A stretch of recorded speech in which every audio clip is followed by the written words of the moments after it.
Is there something you want to change? Any kind of change, big or small. More money, less weight. A new job, less debt. To have different results, you must change your actions. But before you can change your actions, you must first change the way you think and feel.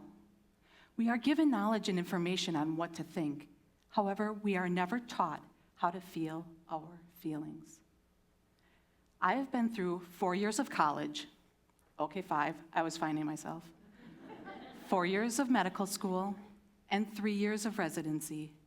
There is a lot of knowledge in here. Most of it, useless.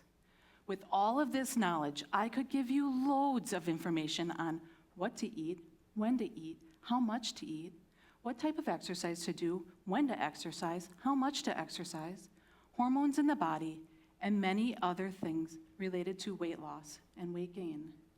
However, all of that knowledge has not kept me from getting fat.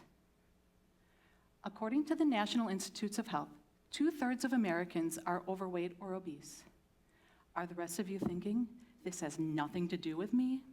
But ask yourself, do you watch too much TV? Do you drink too much alcohol? Do you spend too much time on the internet or Facebook? Overwork, overshop, overgamble, overexercise. Perhaps you can relate to one of these things, or even something else. The one thing I've learned as a physician is we all have something. In my case, after a long journey, I learned I became fat by overeating. Shocking, right? What was a little shocking was realizing that I overate because I did not know how to feel my feelings. What does it mean to feel your feelings? How does a person do this? Let's walk through the process. First, you have to take the time to feel your feelings. Be aware you are having feelings and emotions. I know it sounds funny, however, so much of this is so unconscious. Next, name your feelings. You may have to start out with, is this a good feeling or a bad feeling? And then narrow it down and get more specific from there. Now, explain your feelings. Where is it in your body? Your head, your chest, your stomach? Is it fast or slow? Does it have a color? Is it hot or cold? Is it a thumping or just a small vibration? Now, sit with your feelings. Don't try to buffer or dull the emotion, but move toward it.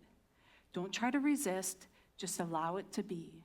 Take a deep breath in and relax into it. The reason it is important to feel your feelings is to then identify the thought causing those feelings. I found this to be the secret sauce because I could change thoughts that weren't benefiting me. But before I could get to this point, I had to feel it, name it, explain it, and sit with it.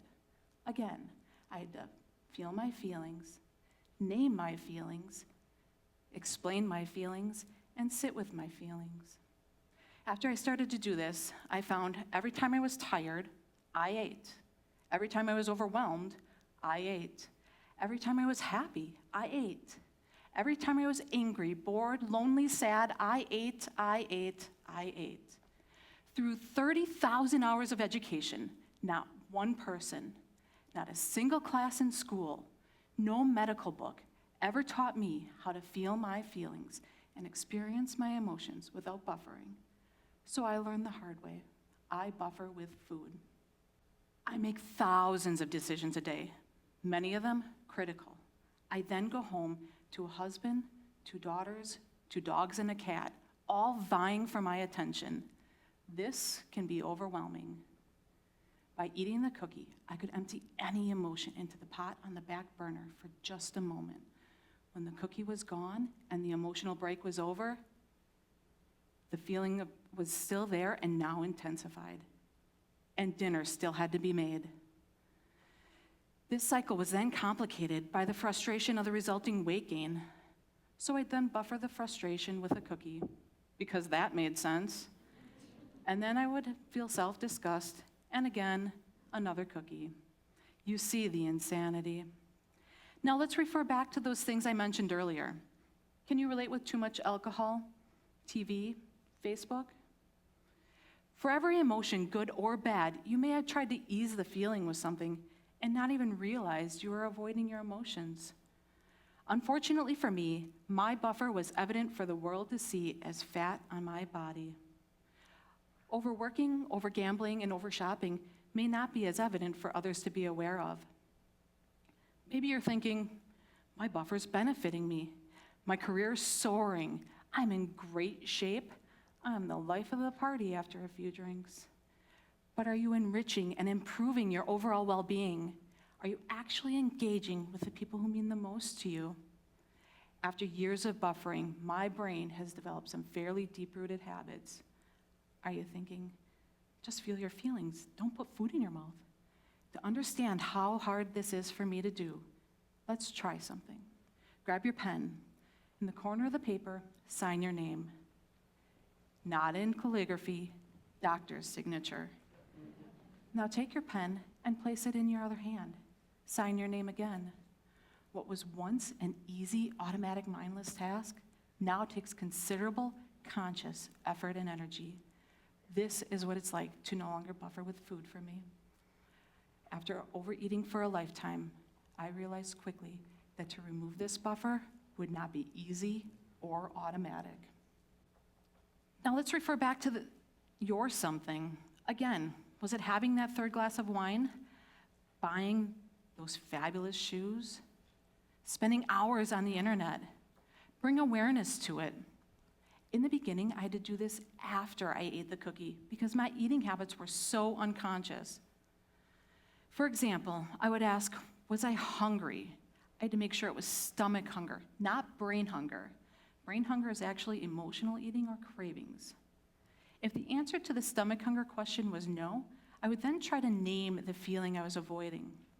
I sometimes had a hard time finding the correct word to describe my feelings and emotions. So I did what every good mom does and every physician hates to hear. I Googled it. I now had my comprehensive list in hand and could name any feeling or emotion that my brain would throw at me. As this got easier, I then had to find the split second right after I had the thought, but right before the food was in my mouth, and sit with the emotion.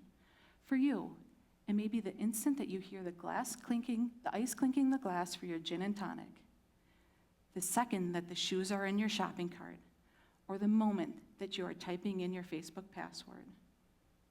If you have never sat with a feeling intentionally, I'll warn you, it does not feel like rainbows and daisies.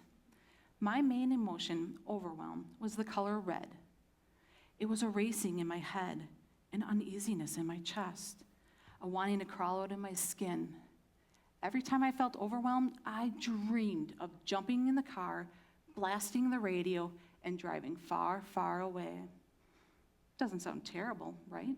Uncomfortable, but not horrible. Then the chatter in my brain started. You should really take a break. You need that cookie. It'll taste so good. You deserve this. We all have that voice in our head. Sometimes I wish there was a mute button on mine.